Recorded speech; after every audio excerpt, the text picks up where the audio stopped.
everyone, I'm Rebecca. I'm Lelia. And we are the Boozy Booksellers. Hello! We're drinking non-alcoholic beverages today because sometimes you have to be a responsible adult. Sometimes you hate yourself for drinking LaCroix, but it's her fiance's fault. That's he true. told me that the lime one was good.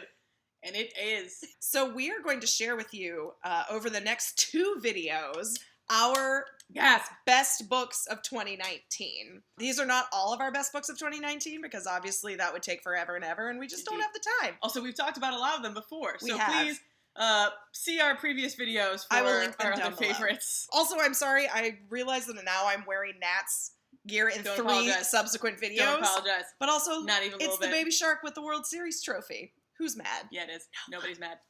We're going to do some of our unique superlatives, if you may recall those from last year. Or the year before. I can't actually remember when we did it. Or the beginning of time. Who knows? You can't prove that we didn't do them then. Exactly. So instead of just a list of ranking, we're going to get a little creative. Yeah. You know how we get. Creative. Yep. Okay, so, you go. Without further ado, to kick us off, the best deconstruction through fiction of the false straight white men historical hegemony goes to Sarah Moss for Ghost Wall.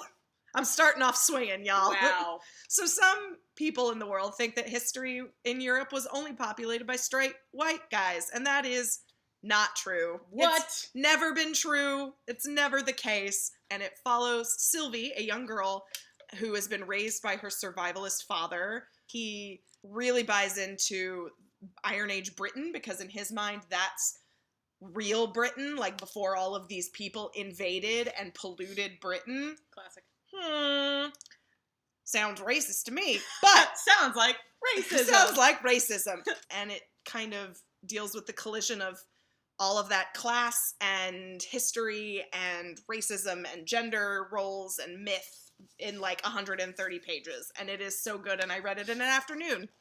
So, break some straight white male hegemony with Sarah Moss. The next book I have is Get a Life, Chloe Brown, which gets the award for Best Feline Wingman.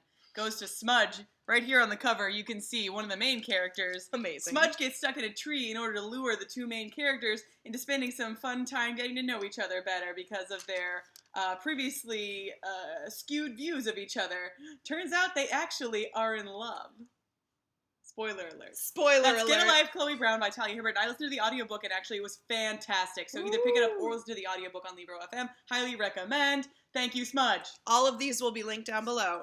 My next award is the most likely to make Rebecca giggle with delight. And I did. And it's the Austen Playbook by Lucy Parker.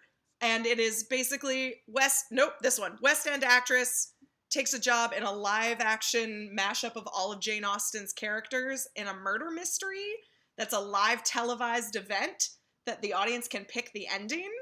And it takes place at this rambling country estate that you might see here, which is owned by a very sharp-tongued critic who has been lambasting her performances. Oh. What could happen, I wonder? They fall in love. What? And it made me giggle with delight many, many times. It's great. Theater, Jane Austen, and romance novels. What more do you want? And the Moby Dick Award for Whale Symbolism goes to Make It Scream, Make It Burn by Leslie Jamison this year. Oh my god, I want to read this more now. Right? It's only one of the essays. So this is a collection of essays which I never read, and I was like, oh, do I love essays? Just because of Leslie Jamison's book. It's so good. And one of my favorites is an essay about a famous whale whose sonar moves at a different is at a different frequency than other whales, so he just is like alone. He's I've heard Blue of this. 42 or Blue 52 or something. And so B-52s. B-52s, and there's just like groups of people who follow him and are just devoted fans and just identify so hard with this whale. And I was so engaged in reading about it. I care so much now. Anyway, the other essays are fantastic and not about whales, but you should really read all of them. Leslie Jamison, Make It Scream, Make It Burn. Now, the Angsty Goth Children Making Terrible Decisions Award goes to Wicked Saints by Emily A. Duncan. Now, first of all, what a design this book is. Just look at that. But it is a, mad Slavic fantasy in this like snow-covered world in an unending holy war. So you've got gods, you've got saints, you've got heretics, you've got some gnarly blood magic, if you're into that. Yes. And some prophecies, and also some angsty goth children making terrible decisions. And also, I loved it, and it's very unexpected. Like, there were some parts where I was like, I know how this is gonna go, and then I didn't.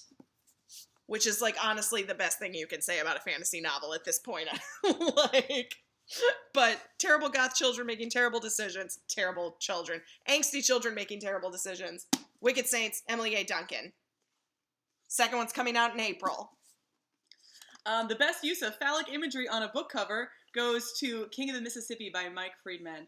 What a hilarious book.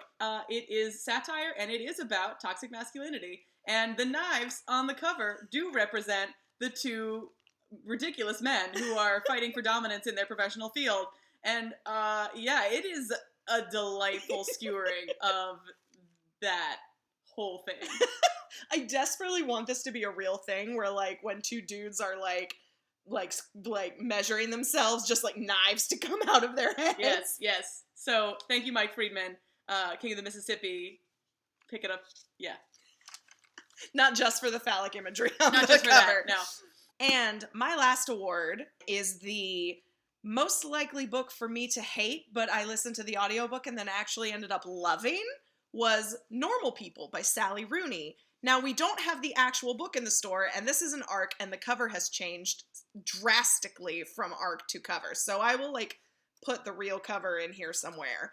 But this plot is very simple. It's literally a boy and a girl and their lives and their relationship together and sort of how they grow apart and how they grow up and how they sort of have to figure out who they are and what they mean to one another. But Sally Rooney's writing is so clever and nuanced and intelligent that, and listening to the very Irish narrator, like, speaking Irish at me, it's English, she just spoke with a very lovely Irish accent. I just, like, was so invested and I couldn't stop listening, and I was like, why do I care about these people? Oh, wait, maybe I am like these people. Like, it's very much of its time, which is right now. And there were some things that I read that I deeply related to, and it was very distressing how much I related to it. So I was like, wow, okay, I love this book. I may have cried a little bit. It's fine. It's fine. Normal People by Sally Rooney. It's a book about growing up and growing apart and figuring out who you are.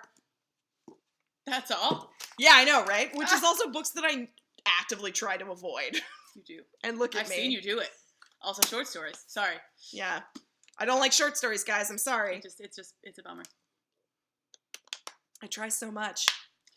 Well, thank you for listening to our first installment of our Best of 2019 Superlatives. Stay tuned for another video coming up hopefully soon. Yes, with the rest. And also, please remember, we had some favorites that we already talked about and didn't want to necessarily bring up again because we're probably, talking a lot about some great books that we love. Don't want to bore you guys. I will link everything down in the description box below, so you'll be able cut to the part where I talk. Oh, sorry. so that you will be able to find them. So yeah, that's it for us today, but we will see you guys soon, and we will probably be wearing the same outfits. Bye!